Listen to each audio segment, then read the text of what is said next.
So before we start, could I just take a quick picture? It's not going to go anywhere. Does anyone object? There we go. Lovely. Right. So we'll forget about that for now. So as I mentioned a few minutes ago, and as most of you know, but I don't think Tanya and I have met before, I used to be a physiotherapist. So when I was thinking about what should I speak about today, because I know I've spoken about different things about certain products and business and goal setting and different personal development books. And I thought, I know what I'll do. People have got aches and pains. I'll tell you all about one of our new products that replace an old product, which is great for aches and pains. And it's absolutely brilliant. I used to use the equivalent, this is a better one, in my physio clinic. Great for muscles, joints, bad necks, period pain. Dab it on the corners of your head for corners of your head. I don't have corners of your head, on your temples, for migraines and things like that. And then I thought, that's fine. And that's taken me 30 seconds. So if anyone would like to try this, then please do let me know.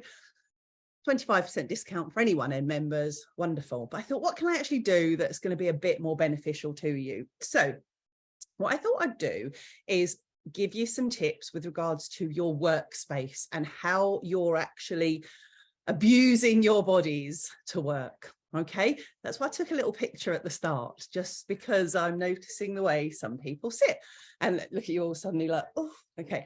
So it's not going to be a nagging, like sit up straight type of thing. But I just want you to think about and make notes if it's helpful at all.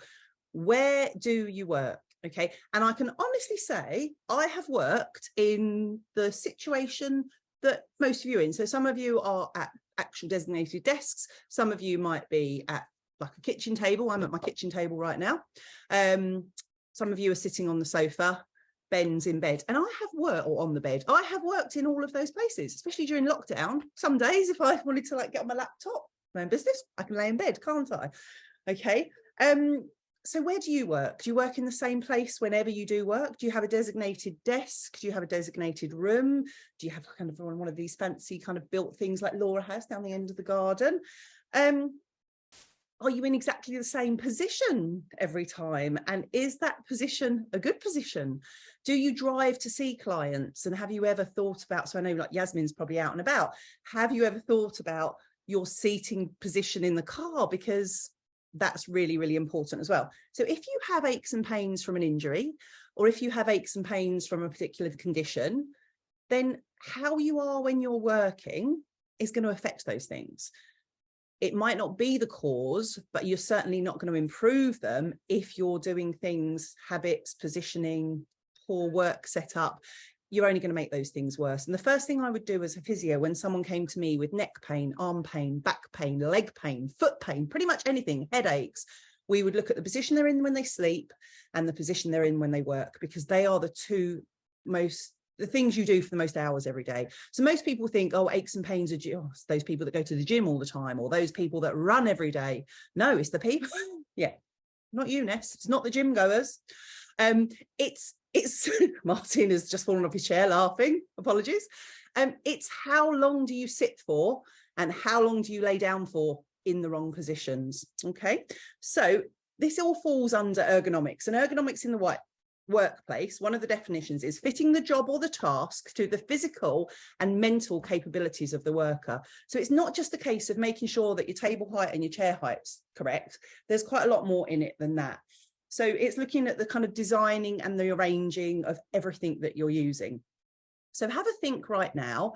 Those of you that do work in an office, or I don't know if there's anyone here that works for an employer, and when you've worked at home, do you have less equipment at home? Do you have a better setup in the actual office that you go to or you used to go to? Or if you were in a previous job or career before you had your own business, was your setup better where you used to work? Or maybe it was worse. And also, have you bought, or would you buy, or would you invest? And I'm not trying to sell you something here. I don't sell equipment. Would you invest, or have you invested in anything for your home office or for your workstation? Or do you see it as an additional expense that you don't really need to put money into because you're working from home and you can just do it from anywhere? Because that's what we say, don't work from home, do it from anywhere. Your body doesn't hear that. If your body's in the wrong position, you're going to create problems. And you might not be aware of a problem that starts today or last week or last month. You might not be aware of it for a year, for 2 years, for 3 years. And then when it comes, and it comes on strong, it's hard to get rid of it because it's been brewing away over time. Okay, so who sits to do work? Do any of you sit on a normal kind of kitchen chair at a kitchen table, like a wooden chair? Okay, Stella. Okay, so, and some people will do that and they won't have any problems whatsoever. What is a good idea to do if you are on a hard kind of wooden kitchen chair is to put some sort of softish cushion under your bottom and a small one in the small of your back, so that you're putting your pelvis into a little bit of a better position. Okay, we need to be looking after our spines. Now, I tried to make a model and it didn't work, but I'm going to show it to you so you appreciate it, and it might work. Okay, so this is a very skinny person. All right, I've had a busy week. These are the person's legs and these are the person's arms. All right, so just go with me on this. And that's your spine. All right, if you sit all crunched over or leaning to one side, I'm not going to mention any names, Jasmine, you are basically straining. These are nerves, actually. These aren't someone's arms. You're straining this nerve by leaning over here. And when you lean over here, you're even affecting, this is really not working. When you lean, the nerves in your arms are connected to your spine and to the nerves in your legs. You can create sciatica just from leaning with your upper body. Sciatica is nerve pain in your leg. That's not going to come just from a bad position in your lower back. It could be that your neck is in the wrong position. You're therefore causing a constriction in the kind of circulation and the nerve messages in your neck. You can end up with a back problem, a foot problem, a knee problem. Okay, so making sure that your spine is as upright as possible. Get your bottom, and I want you to do this now, those of you that are on chairs, and you can do it if you're on a sofa or an armchair as well. Get your bottom right into the back of your chair and stack your spine on top of itself, how it's meant to be. Okay, because that is when your joints are all stacked, your spinal cord is straight. God, I'm going into physio rant now. And the muscles that are holding you up are just keeping you up without tension. If you imagine the muscles, especially here, your trapezius muscles and the ones in your sort of sides and lower back, they're like guy ropes on a tent. The minute you start leaning forward over your laptop, so this is the position we're probably all in by the time the afternoon comes, those muscles are holding you tense. They're really, really having to pull like guy ropes. That's when you're going to get soreness. That's when you're going to get pain. Okay, so make sure your bottom's in the back of the chair and you're upright. Okay, so I don't want any of you to ever need to buy this if you listen to what I'm saying. The next thing you need to look at doing is, where is your monitor? Do you use a keyboard and a monitor? So Martin, you've got separate keyboards and monitors, haven't you? Like rather than a laptop. Yeah, brilliant.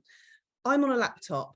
Okay, but I'm not typing on the keyboard. So effectively, this is a screen, it's a monitor, and I've got it risen up to the right height.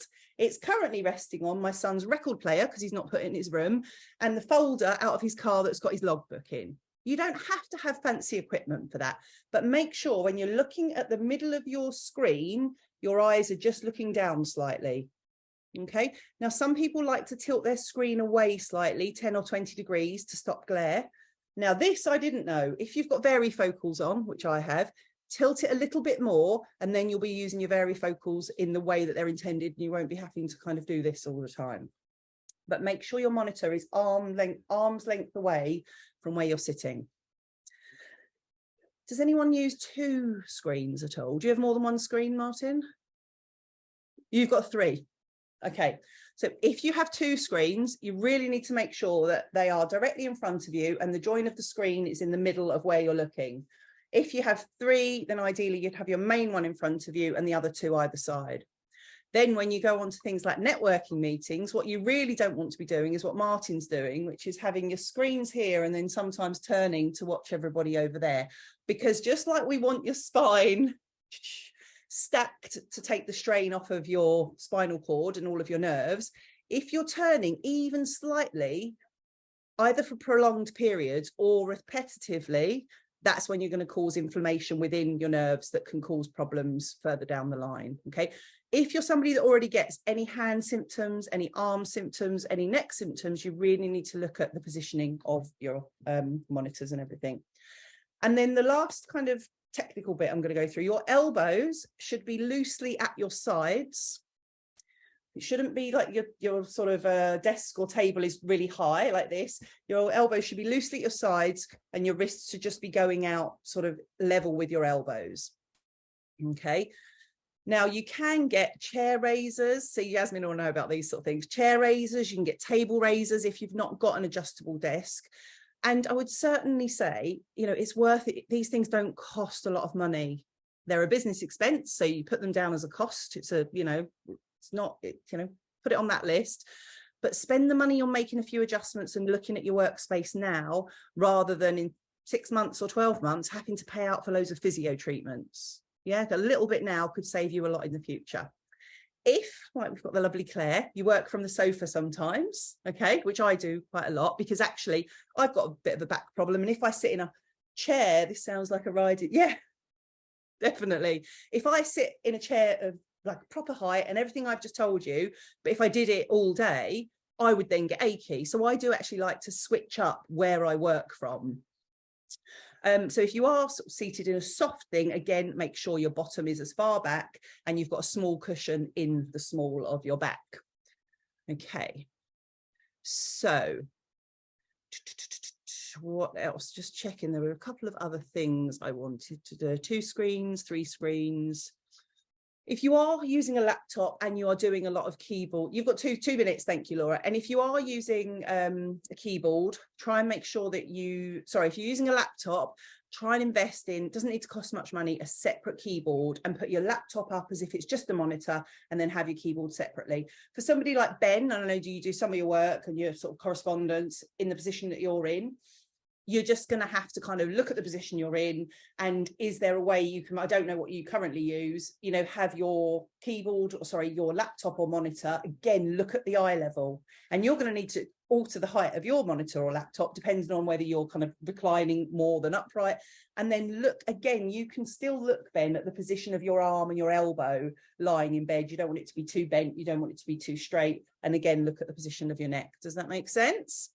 And finally, make sure you get up and walk around. Make sure you get up. If your shoulder's getting a bit achy, you've been sitting there for too long, what we tend to say is it's really good to do the 20-20-20 rule. For every 20 minutes you spend looking at a computer screen, you should spend 20 seconds looking at something else. So take your eyes away, move your head up, twist it around, stand up, wiggle around. Okay, so I've bombarded you with all of that, but I hope it has been helpful. And I just thought then there's some stuff people can put into practice rather than me just trying to say, come and buy my tube for your aches and pains. I'd rather actually help you with your aches and pains. So does anyone have any questions?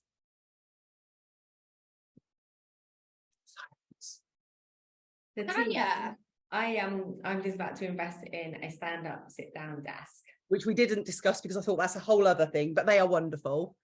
So is the principle what you've just said is on par with that, but just at the stand up with the arms and then basically make sure, so you're standing, again, look at the fact that you need to get it at the height, so your elbows are loosely at your side, your arms are sort of, your wrists are just about that same height, maybe a little bit lower, so that you're not putting the strain on those nerves. Your spine is nice and stacked, and you're not, if it's too low, it'll just be like working at a low desk, you'll be curved over. And again, when you're going from a seated desk to a standing desk, some people just make the switch like that. Other people need to build up. So you'll start by just doing an hour a day or 2 half-hour sessions at your standing desk, and just see how you find it. But by all means, you know, drop me a message if you've got any questions once you get your desk. And that's the same with everyone. If you want to do like a Zoom, you know, I'm not a professional ergonomic assessor, but I did used to do this in different, look at Vanessa laughing, in different scenarios within my physio role. So if anyone wants to Zoom and to sort of have advice on your setup, I'm more than happy. So yeah, Tanya, just stand and make sure it's the same good position, monitor screen, elbows at the same height, and no slouching. Excuse me. Thank you. Fabulous, fabulous. And I was going to take an after photo to see if anyone's posture's changed, but no, you're too late, boss. Look at that, we've got a 2-in-1. We've got health and wellness and our very own physio live. Oh, look, so I'm not a physiotherapist anymore. Legally, I'm not allowed to call myself a physiotherapist, not because I did anything wrong, just because I'm not chartered and registered anymore. But obviously I still know what I know. So thank you for this.